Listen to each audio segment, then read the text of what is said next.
जय हिंद दोस्तों। Let's study 41 में आप लोगों का स्वागत है।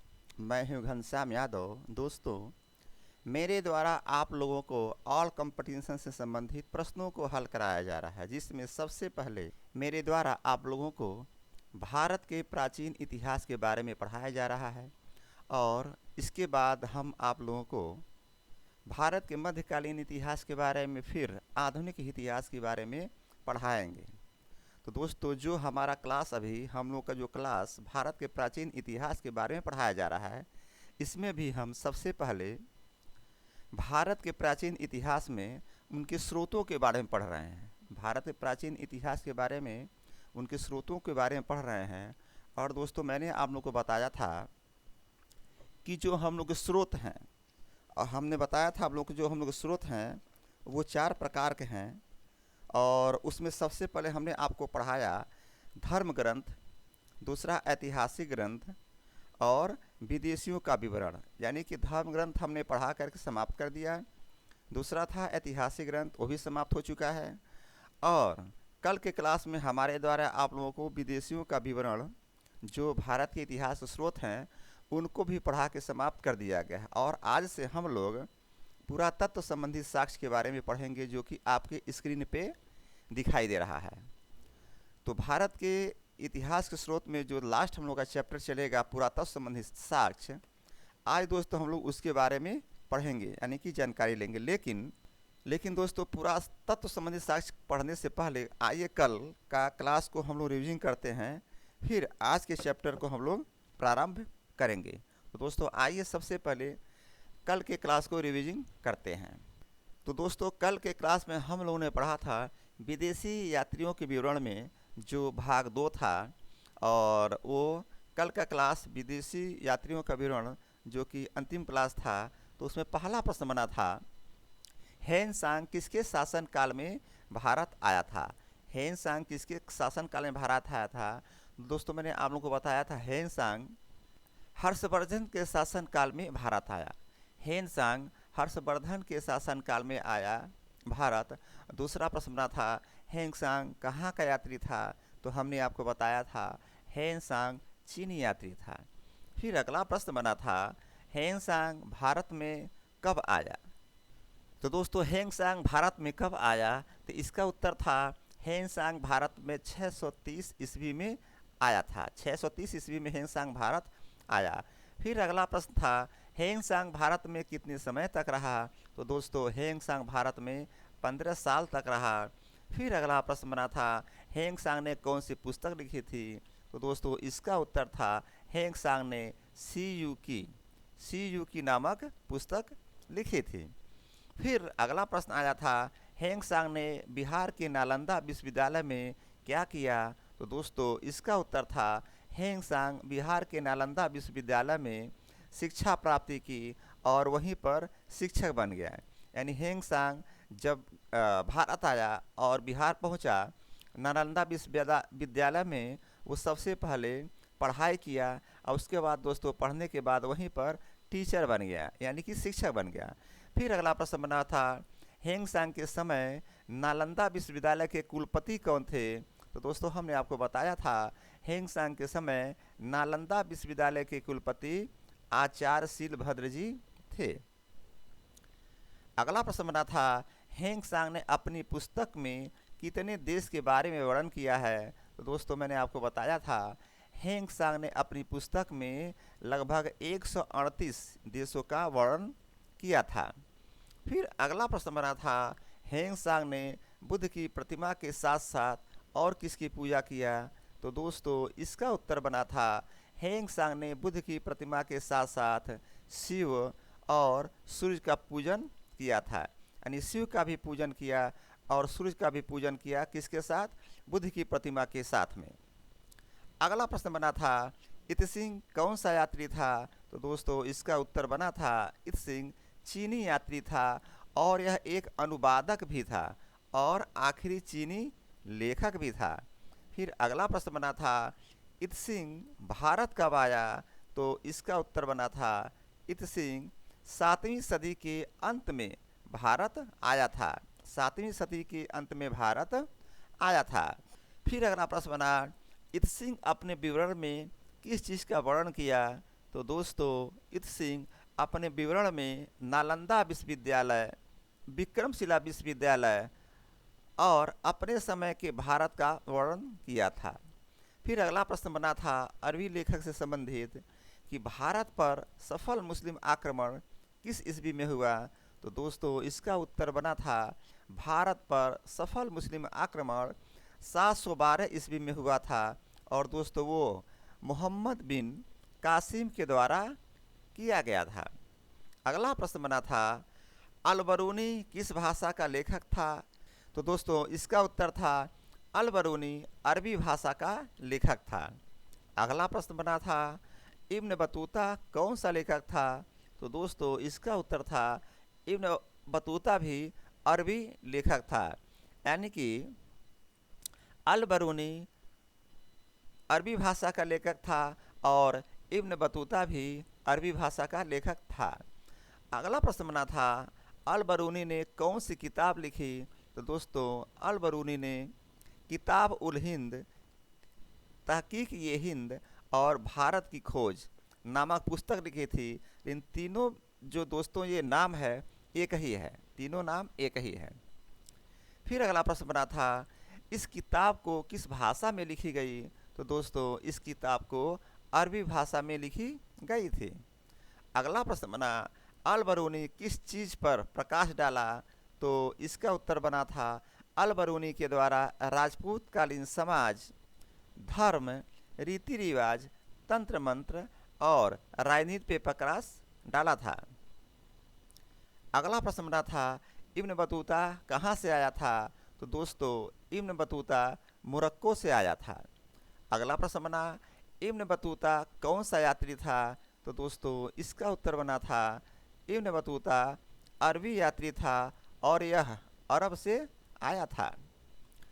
अगला प्रश्न बना था इब्न बतूता जब भारत यानी दिल्ली आया तो उस समय किसका शासनकाल था? तो दोस्तों इब्न बतूता जब भारत आया अर्थात दिल्ली आया तो उस समय मोहम्मद बिन तुगलक का शासन काल था। अगला प्रश्न मोहम्मद बिन तुगलक ने इब्न बतूता को कौन सा पद दिया? तो दोस्तों इसका उत्तर बना मोहम्मद बिन तुगलक ने इब्न बतूता को काजी अर्थात जज का पद दिया था, जो बहुत ही महत्वपूर्ण पद था। फिर अगला प्रश्न बना इब्न बतूता कौन सी पुस्तक लिखी? तो दोस्तों इब्न बतूता के द्वारा रिहला नामक पुस्तक लिखी गई थी। अगला प्रश्न बना था इब्न बतूता कितने साल तक भारत में रहा? तो इसका उत्तर था इब्न बतूता लगभग 10 से 12 साल तक भारत में रहा था। अगला प्रश्न बना था रिहल्ला किताब की भाषा क्या थी? तो दोस्तों रिहल्ला किताब की भाषा अरबी थी। और अगला प्रश्न बना था इब्न बतूता भारत कब आया? तो दोस्तों इब्न बतूता 14वीं शताब्दी में भारत आया था। और अन्य लेखक में दोस्तों तारानाथ का नाम आता है, तो तारानाथ कहाँ का लेखक था? तो इसका उत्तर था तारानाथ तिब्बती लेखक था। और अगला प्रश्न आया था कि तारानाथ ने किस ग्रंथ की रचना की? तो दोस्तों इसका उत्तर बना था तारानाथ ने कंग्यूर और तंग्यूर ग्रंथ की रचना की थी। कंग्यूर और तंग्यूर ग्रंथ की रचना की थी। फिर अंतिम यानी लास्ट का प्रश्न आया मार्को पोलो कहाँ का यात्री था? तो दोस्तों मार्को पोलो इटली का यात्री था। तो दोस्तों कल जो हम लोग ने चैप्टर पढ़ा था उसका रिवीजिंग हो गया। तो दोस्तों आइए और अब हम लोग आज के चैप्टर को पढ़ना प्रारंभ करते हैं। तो दोस्तों पहले ही मैंने आपको बताया था भारत के प्राचीन इतिहास में जो स्रोत था, पहला था धर्म ग्रंथ, दूसरा था ऐतिहासिक ग्रंथ, तीसरा था विदेशियों का विवरण और चौथा था पुरातत्व संबंधी साक्ष्य। तो हम लोगों ने धर्म ग्रंथ, ऐतिहासिक ग्रंथ और विदेशियों का विवरण पढ़ लिया और आज से हम लोग पढ़ेंगे पुरातत्व संबंधी साक्ष्य। कल हमने क्या किया था, विदेशियों का जो विवरण था लास्ट क्लास था जो कि हम लोग पढ़ करके समाप्त कर दिए। और दोस्तों आज से हम लोग पढ़ेंगे स्रोत के बारे में पुरातत्व संबंधी साक्ष्य। तो दोस्तों पुरातत्व संबंधी साक्ष्य में पुरातत्व संबंधी साक्ष्य में सबसे पहला प्रश्न बना कि भारतीय पुरातत्व का पितामह किसे कहा जाता है। पहला प्रश्न बन रहा है कि भारतीय पुरातत्व का पितामह किसे कहा जाता है। तो दोस्तों इसका उत्तर है भारतीय पुरातत्व का पितामह अलेक्जेंडर कनिंघम को कहा जाता है। अलेक्जेंडर कनिंघम को कहा जाता है। दोस्तों प्रश्न बनेगा भारतीय पुरातत्व का पितामह कौन है। तो आप उत्तर देंगे अलेक्जेंडर कनिंघम भारतीय पुरातत्व के पितामह हैं। तो दोस्तों प्रश्न आएगा कि भारतीय पुरातत्व का पितामह किसे कहा जाता है। आप उत्तर देंगे भारतीय पुरातत्व का पितामह सर अलेक्जेंडर कनिंघम को कहा जाता है। फिर अगला प्रश्न बना अभिलेखों के अध्ययन को क्या कहा जाता है। तो दोस्तों आप उत्तर देंगे अभिलेखों के अध्ययन को एपिग्राफी कहा जाता है। अभिलेखों के अध्ययन को एपिग्राफी कहा जाता है। फिर अगला प्रश्न आया अभिलेख कितने प्रकार के होते हैं। चूँकि हम लोग अभिलेख के बारे में पढ़ रहे हैं तो दोस्तों ये जानकारी करना ज़रूरी है कि अभिलेख कितने प्रकार के होते हैं। तो दोस्तों इसका उत्तर होगा अभिलेख 4 प्रकार के होते हैं। अभिलेख कितने प्रकार के होते हैं प्रश्न आएगा। तो दोस्तों इसका उत्तर बना अभिलेख 4 प्रकार के होते हैं। पहला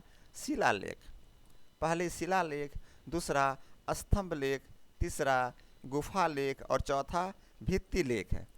पहला शिलालेख, दूसरा स्तंभ लेख, तीसरा गुफा लेख और चौथा भित्ति लेख।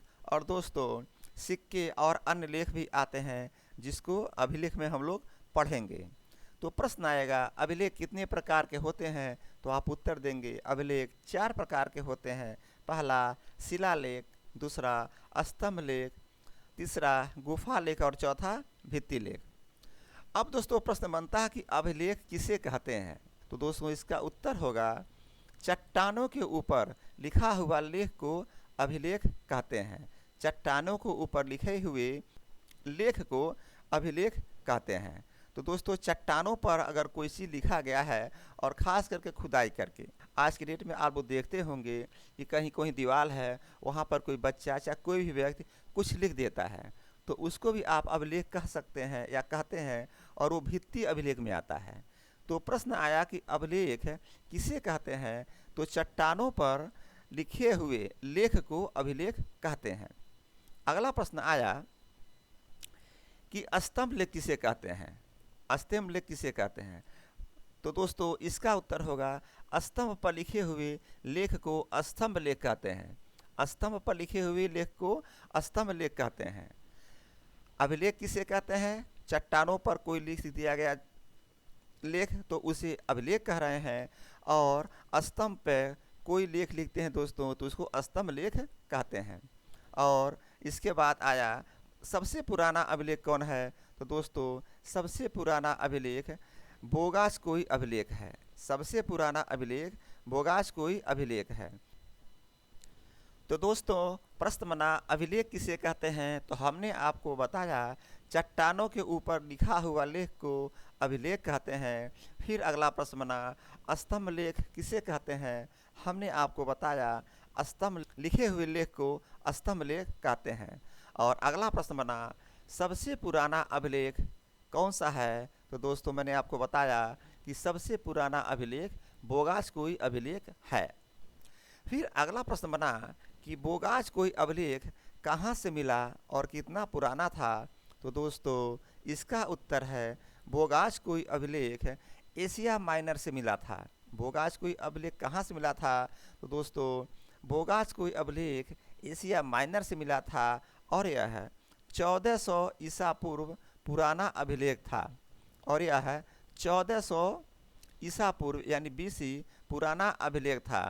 तो सबसे पुराना अभिलेख बोगासकोई अभिलेख है। और दोस्तों ये एशिया माइनर से मिल रहा है और 1400 ईसा पूर्व पुराना अभिलेख बोगासकोई अभिलेख है। तो प्रश्न बना बोगासकोई अभिलेख कहाँ से मिला था और ये कितना पुराना है। तो दोस्तों आप लोग उत्तर देंगे बोगासकोई अभिलेख एशिया माइनर से मिला और ये 1400 ईसा पूर्व पुराना अभिलेख है। फिर अगला प्रश्न बना बोगासकोई अभिलेख में किसका नाम आता है? तो दोस्तों बोगास कोई अभिलेख में वैदिक देवता मित्र, वरुण, इंद्र और नासत्य यानी अश्विनी कुमार का नाम आता है। बोगास कोई अभिलेख में वैदिक देवता इंद्र, वरुण, मित्र और नासत्य का नाम आता है। प्रश्न बनेगा बोगास कोई अभिलेख में किसका नाम आता है? तो दोस्तों आप उत्तर देंगे बोगास कोई अभिलेख में वैदिक देवता मित्र, वरुण और नासत यानी अश्विनी कुमार का नाम आता है। फिर आगे आया कि एरण अभिलेख का संबंध किससे है? एरण अभिलेख का संबंध किससे है? तो दोस्तों इसका उत्तर है एरण अभिलेख का संबंध भानुगुप्त से है। एरण अभिलेख का संबंध किससे है? तो दोस्तों लिखेंगे एरण अभिलेख का संबंध भानुगुप्त से है। और अगला प्रश्न आया कि सती प्रथा का पहला साक्ष्य कहाँ से मिलता है? तो दोस्तों सती प्रथा का पहला साक्ष्य एरण अभिलेख से मिलता है। पहला प्रश्न आया एरण अभिलेख का संबंध किससे है? तो दोस्तों एरण अभिलेख का संबंध भानुगुप्त से है। और इसी से संबंधित अगला प्रश्न आया कि सती प्रथा का पहला साक्ष्य कहाँ से मिलता है? तो दोस्तों आप उत्तर देंगे सती प्रथा का पहला साक्ष्य एरण अभिलेख से मिलता है। फिर अगला प्रश्न आया कि हाथी गुम्फा अभिलेख किससे जुड़ा हुआ है? हाथी गुम्फा अभिलेख किससे जुड़ा हुआ है? तो दोस्तों इसका उत्तर है हाथी गुम्फा अभिलेख कलिंग राजा खारवेल से जुड़ा हुआ है। हाथी गुम्फा अभिलेख कलिंग राजा खारवेल से जुड़ा हुआ है। यानी यहाँ पर प्रश्न बन रहा है कि हाथी गुम्फा अभिलेख किससे जुड़ा हुआ है? तो दोस्तों आप उत्तर देंगे हाथी गुम्फा अभिलेख कलिंग राजा खारवेल से जुड़ा हुआ है। फिर अगला प्रश्न है वह कौन सा अभिलेख है? वह कौन सा अभिलेख है जिसमें पहली बार भारतवर्ष का उल्लेख किया गया है?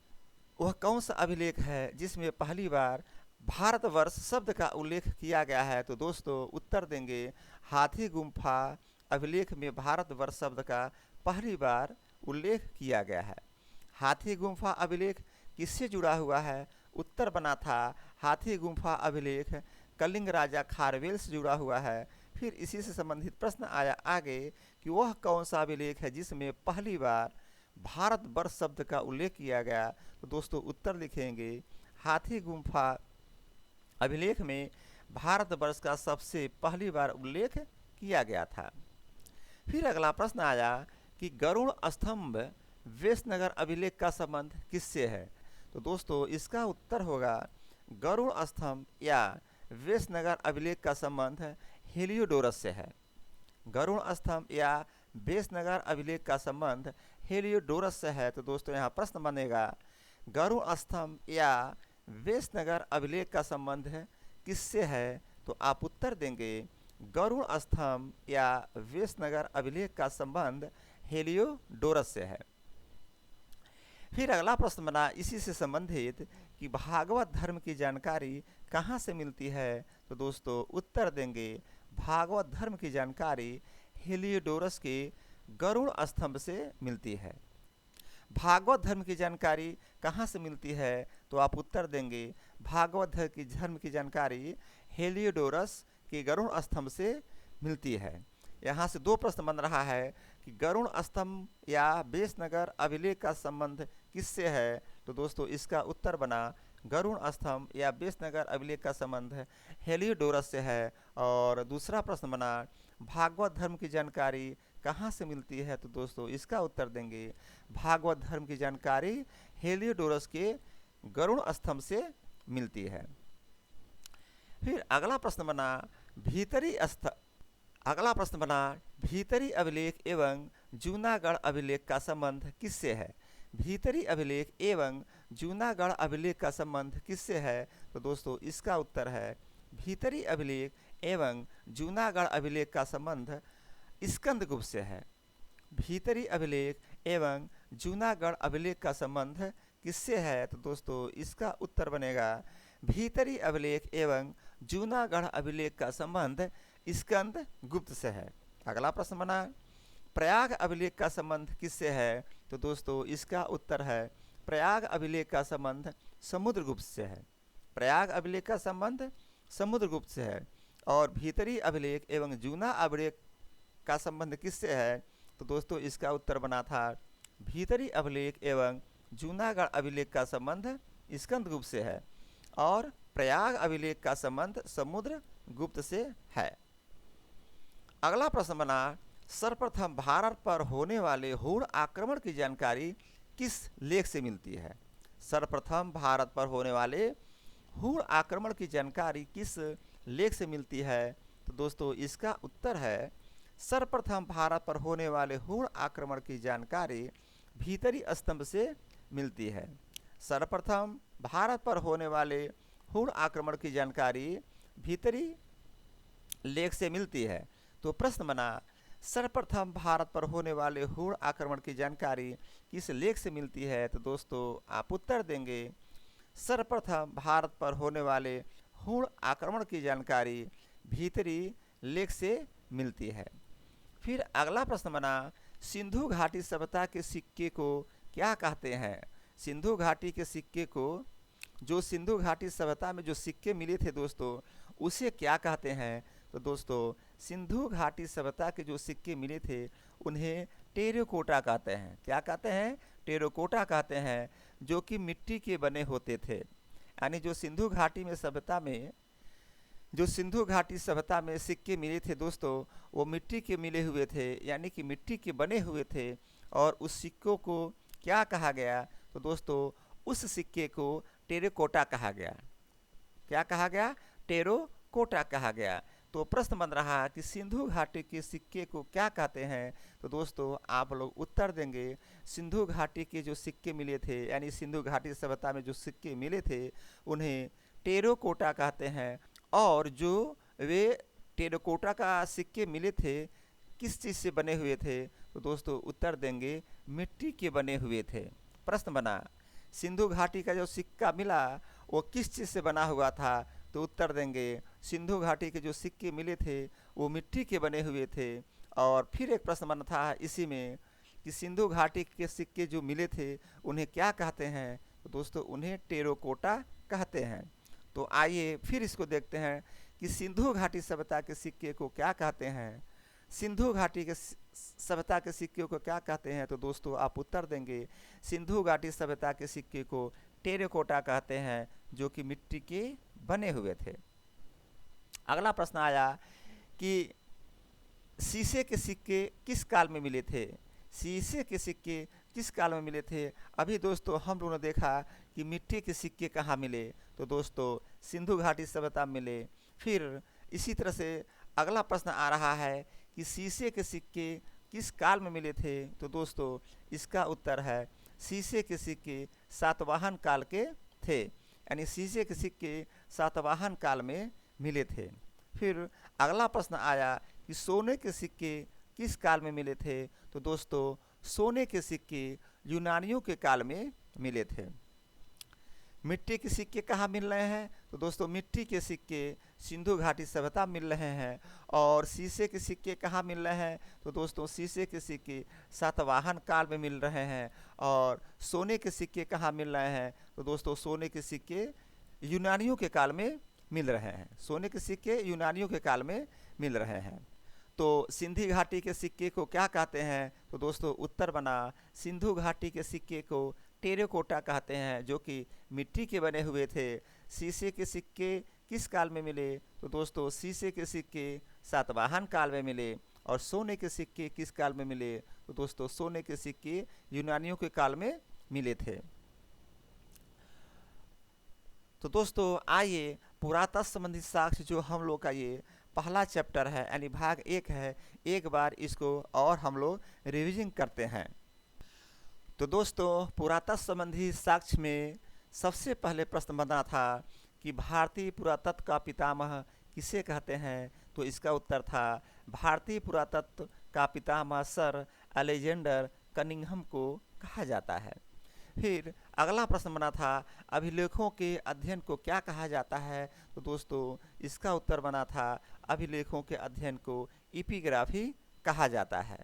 फिर अगला प्रश्न बना था कि अभिलेख कितने प्रकार के होते हैं? तो दोस्तों हमने आपको बताया था अभिलेख 4 प्रकार के होते हैं, शिलालेख, स्तंभ लेख, गुफा लेख और भित्ति लेख। अगला प्रश्न बना था अभिलेख किसे कहते हैं। तो दोस्तों हमने आपको बताया था कि चट्टानों के ऊपर लिखा हुआ लेख को अभिलेख कहते हैं। अगला प्रश्न बना था कि स्तंभ लेख किसे कहते हैं। तो दोस्तों स्तंभ पर लिखे हुए लेख को स्तंभ लेख कहते हैं। और अगला प्रश्न बना था सबसे पुराना अभिलेख कौन सा है। तो दोस्तों हमने आपको बताया सबसे पुराना अभिलेख बोगासकोई अभिलेख है। फिर अगला प्रश्न बना था बोगासकोई अभिलेख कहाँ से मिला और कितना पुराना था। तो दोस्तों बोगासकोई अभिलेख एशिया माइनर से मिला था और दोस्तों यह 1400 ईसा पूर्व में यानी 1400 बीसी में मिला था और ये सबसे पुराना अभिलेख था। अगला प्रश्न बना था बोगासकोई अभिलेख में किसका नाम आता है। तो दोस्तों बोगासकोई अभिलेख में वैदिक देवता मित्र, वरुण, इंद्र और नासत्य अर्थात अश्विनी कुमार का नाम आता है। फिर अगला प्रश्न बना था एरण अभिलेख का संबंध किससे है। तो दोस्तों एरण अभिलेख का संबंध भानुगुप्त से, एरण अभिलेख का संबंध भानुगुप्त से है। फिर अगला प्रश्न बना था सती प्रथा का पहला साक्ष्य कहाँ से मिलता है। तो दोस्तों सती प्रथा का पहला साक्ष्य एरण अभिलेख से मिलता है, एरण अभिलेख से मिलता है। फिर अगला प्रश्न आया था हाथी गुम्फा अभिलेख किससे जुड़ा हुआ है। तो दोस्तों हाथी गुम्फा अभिलेख कलिंग राजा खारवेल से जुड़ा हुआ है। अगला प्रश्न आया था वह कौन सा अभिलेख है जिसमें पहली बार भारत शब्द का उल्लेख किया गया। तो दोस्तों हाथी गुम्फा अभिलेख में भारतवर्ष का पहली बार उल्लेख किया गया था। अगला प्रश्न बना था गरुड़ स्तंभ या वेशनगर अभिलेख का संबंध किससे है। तो दोस्तों इसका उत्तर था गरुड़ स्तंभ या वेशनगर अभिलेख का संबंध हेलियोडोरस से है, हेलियोडोरस से है। फिर अगला प्रश्न बना था भागवत धर्म की जानकारी कहाँ से मिलती है। तो दोस्तों भागवत धर्म की जानकारी हेलियोडोरस के गरुड़ स्तंभ से मिलती है, हेलियोडोरस के गरुड़ स्तंभ से मिलती है। अगला प्रश्न बना था भीतरी अभिलेख एवं जूनागढ़ अभिलेख का संबंध किससे है। तो दोस्तों भीतरी अभिलेख एवं जूनागढ़ अभिलेख का संबंध स्कंदगुप्त से है। किससे। तो दोस्तों स्कंदगुप्त से है। अगला प्रश्न बना था प्रयाग अभिलेख का संबंध किससे है। तो दोस्तों इसका उत्तर बना था प्रयाग अभिलेख का संबंध समुद्रगुप्त से है, प्रयाग अभिलेख का संबंध समुद्रगुप्त से है। फिर अगला प्रश्न बना था सर्वप्रथम भारत पर होने वाले हूण आक्रमण की जानकारी किस लेख से मिलती है। तो दोस्तों इसका उत्तर था सर्वप्रथम भारत पर होने वाले हूण आक्रमण की जानकारी भीतरी स्तंभ से मिलती है। किससे मिलती है। भीतरी स्तंभ से मिलती है या भीतरी स्तंभ लेख से मिलती है। और अगला प्रश्न बना था सिंधु घाटी सभ्यता के सिक्के को क्या कहते हैं। तो दोस्तों हमने आपको बताया था सिंधु घाटी के सिक्के को टेराकोटा कहते हैं। क्या कहते हैं। टेराकोटा कहते हैं जो कि मिट्टी के बने होते हैं।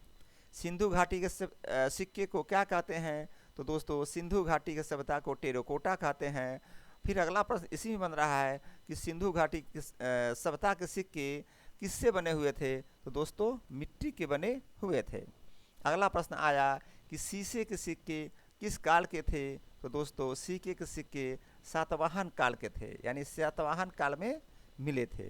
फिर अगला प्रश्न आया सोने के सिक्के किस काल के थे। तो दोस्तों सोने के सिक्के यूनानियों के काल के थे। तो दोस्तों एक चीज़ और बताऊँ फिर मैं इसका रिवीजन करना चाहूँगा कि जैसे मैं आपको बताया कि अभिलेख किसे कहते हैं। तो हमने आपको बताया था कि किसी भी चीज़ पर अगर कुछ लिख देते हैं तो उसे अभिलेख कहते हैं। अभिलेख किसे कहते हैं। जैसे पत्थर है और पत्थर पर कुछ भी लिखते हैं तो उससे अभिलेख कहते हैं। और दोस्तों जो चट्टान थे पहले क्या था कि जो राजा महाराजा हुआ करते थे तो आज की तरह कोई भी ऐसा निर्माण तो हुआ नहीं था कि पेपर का निर्माण हो गया हो या कंप्यूटर का निर्माण हो गया हो या दोस्तों मोबाइल का निर्माण हो गया हो कि कोई लिख करके किसी को मैसेज दे दिया जाए। उस समय ऐसी बातें नहीं थी। तो क्या होता था अगर कोई राजा अपनी बातों को कहीं पहुंचाना होता था या समाज में पहुंचाना होता था तो क्या करता था पत्थर पर लिख दिया जाता था। क्या करता था, पत्थर पर लिख देता था। तो ऐसे कोई पत्थर मिला, लिख दिया, तो जो वो लिखा उस लेख को अभिलेख कहते हैं। उससे क्या कहते हैं, अभिलेख कहते हैं। और ऐसा अभिलेख जो स्तंभ यानी कि पत्थर को काट करके एक पिलर का रूप दे दिया गया था, उसे दोस्तों क्या कहते थे, स्तंभ लेख। क्या कहते थे, स्तंभ लेख। यानी कि ऐसा लेख जो ऐसे पत्थर पर लिख दिया जाता था खुदाई करके, उसे कहते थे शिलालेख। यानी शिला मीन्स पत्थर, यानी पत्थर पर लिख दिया गया, उसे दोस्तों शिलालेख कहते थे। और ऐसा पत्थर जिसे काट करके एक कहते हैं स्तंभ, खंभे का रूप दे दिया गया और उस पर कुछ लिख दिया गया खुदाई करके, उसे कहते थे स्तंभ लेख। और दोस्तों हमने आपको बताया था गुफा लेख के बारे में। तो जो ऐसे लेख जो पहाड़ों को काट कर, इन पत्थरों को काट कर गुफा बना दिया गया, गुफा बना दिया गया और उसके अंदर जा कर के कुछ लिख दिया गया। लिखने का मतलब तात्पर्य है, उस समय कोई पेंसिल से नहीं लिखता था, खुदाई करके लोग लिखते थे। तो शिलालेख पर भी खुदाई करके लिखा हुआ लेख मिला था। स्तंभ लेख पर दोस्तों जो मिला था उस समय लेख, वो खुदाई करके लिखा हुआ था। गुफा लेख का भी जो मिला था लेख, उसमें भी खुदाई करके मिला था। तो गुफा लेख का मतलब हुआ कि पत्थर को काट करके गुफा बना दिया गया और उसके अंदर कुछ लेख लिखा गया, तो उसको क्या बोलते थे, गुफा लेख। फिर भित्ति लेख। भित्ति मीन्स होता है दीवार, यानी कि दीवार पर कुछ लिख दिया गया। जैसे आज के बच्चे भी चलते फिरते कुछ लिख देते हैं, तो भी लेख में ही आ गया कि उसको कहते हैं भित्ति, यानी दीवार पर लिखा हुआ लेख। और दोस्तों सिक्के और अन्य चीज़ों पर भी लेख मिलते थे। तो पहले क्या होता था, पहले नहीं अभी भी आप ध्यान देंगे, जो हमारे यहाँ सिक्के होते हैं, सिक्कों पर लिखा जाता है। तो पहले क्या होता था, आकृति बना दी जाती थी। राजा क्या करते थे, आकृति बना देते थे और वो एक प्रकार से लेख हो गया। तो पहले क्या होता था कि सिक्कों पर आकृति बना दी जाती थी और कुछ लिखा भी जाता था, तो सिक्के पर लिखा हुआ लेख कहा जाता था। और आज के टाइम में आप लोग देखेंगे कि सिक्के पर कुछ लिखा जाता है, यानी जैसे मान लीजिए हमारे भारत का सिक्का है तो लिखा जाता है 1, 1 रुपया, या उसके अगल बगल गेहूं के पौधे की जो बाली होती है उसको बनाया गया था। पहले की बात बता रहा हूँ, प्रेजेंट टाइम में नहीं। तो वो भी एक लेख ही हो गया। तो सिक्के पर भी लेख इस प्रकार के लिखे जाते थे। 5 का सिक्का लिखा है तो लिखा गया 5 और कुछ आकृति बना दी गई। एक तरफ अशोक का स्तंभ बना दिया गया और दूसरे तरफ लिखा गया 5 यानी 5। तो सिक्के पर भी अभिलेख लिखे जाते थे पुराने टाइम पीरियड में। और जो सिक्के पर अभिलेख लिखे जाते थे तो दोस्तों उससे एक प्रकार की और जानकारी मिलती थी। जैसे मान लीजिए आपको मैं ऐसे समझाता हूँ कि ए है और एक है बी, एक है सी। मान लीजिए ये तीनों स्टेट हैं और ए में कोई और सिक्का चलता था और बी में कोई और सिक्का चलता था और सी में कोई और सिक्का चलता था। मान लीजिए ए में कोई सिक्का चलता था, उस पर लिखा था 1, बी में जो सिक्का चलता था उस पर लिखा था 2 और सी में जो सिक्का चलता था उस पर लिखा हुआ था 3। तो देखा गया कि ए का जो सिक्का है इसका मिला सी के पास, बी का जो सिक्का है इसका मिला ए के साथ और सी का जो सिक्का है इसको मिला बी के पास। तो ऐसे पता चला जो स्टेट थे, इसका मतलब हुआ कि इनके द्वारा इन तीनों लोगों में बिजनेस किया जाता था, यानी व्यवसाय किया जाता था। ए का सिक्का मिला सी के पास, सी का सिक्का मिला बी के पास और बी का सिक्का मिला ए के साथ। तो जो पहले सिक्के मिलते थे और उस पर लिखा हुआ था, लेख लिखा होता था, उससे पता चल जाता था कि कौन सा सिक्का किस स्टेट का है, यानी किस जगह का है, और कौन सा सिक्का किस जगह का है। तो इस प्रकार सिक्के से पता चलता था कि ये लोग आपस में बिजनेस किया करते थे, व्यवसाय किया करते थे। तो दोस्तों इस प्रकार से अभिलेख के बारे में हम लोग को पता चलता है कि शिलालेख क्या है, स्तंभ लेख क्या है, गुफा लेख क्या है, भित्ति लेख क्या है, या दोस्तों कह सकते हैं जो सिक्के पर लिखा हुआ लेख था वो किस प्रकार का होता था, यानी वो क्या है। तो दोस्तों आज का चैप्टर हम यहीं पर समाप्त करते हैं। मैंने रिवीजन भी करा दिया और फिर लास्ट में मैंने आप लोगों को समझाया कि शिलालेख कैसा होता था, स्तंभ लेख क्या होता था, गुफा लेख क्या होता था, भित्ति लेख क्या होता था और सिक्के पर जो दर्शाया जाता था लेख वो किस प्रकार का होता था। तो दोस्तों ध्यान लगा के पढ़िए, मन लगा के पढ़िए। और मैं यहीं पर आज के पुरातत्व संबंधी स्रोत के चैप्टर को यहीं समाप्त करता हूँ। और दोस्तों फिर कहूँगा, रिविजन मस्ट। 100% में 80% पढ़ना लिखना याद करना, 20% रिविजिंग छोड़ना नहीं है, तभी बात बनेगी। नहीं तो भैया मुश्किल हो जाएगा। एग्जाम में बैठेंगे, याद तो रहेगा लेकिन सोचेंगे भैया मैं क्या पढ़ा था, लेकिन रिविजिंग करेंगे तो पेपर जो सामने आएगा फटाक से आपके दिमाग में आएगा, अच्छा मैंने इस चीज़ को पढ़ा था, इसका उत्तर ये होगा। तो दोस्तों रिविजिंग मस्ट है। तो दोस्तों क्लास को मैं यहीं विराम देता हूँ। जय हिंद, जय भारत।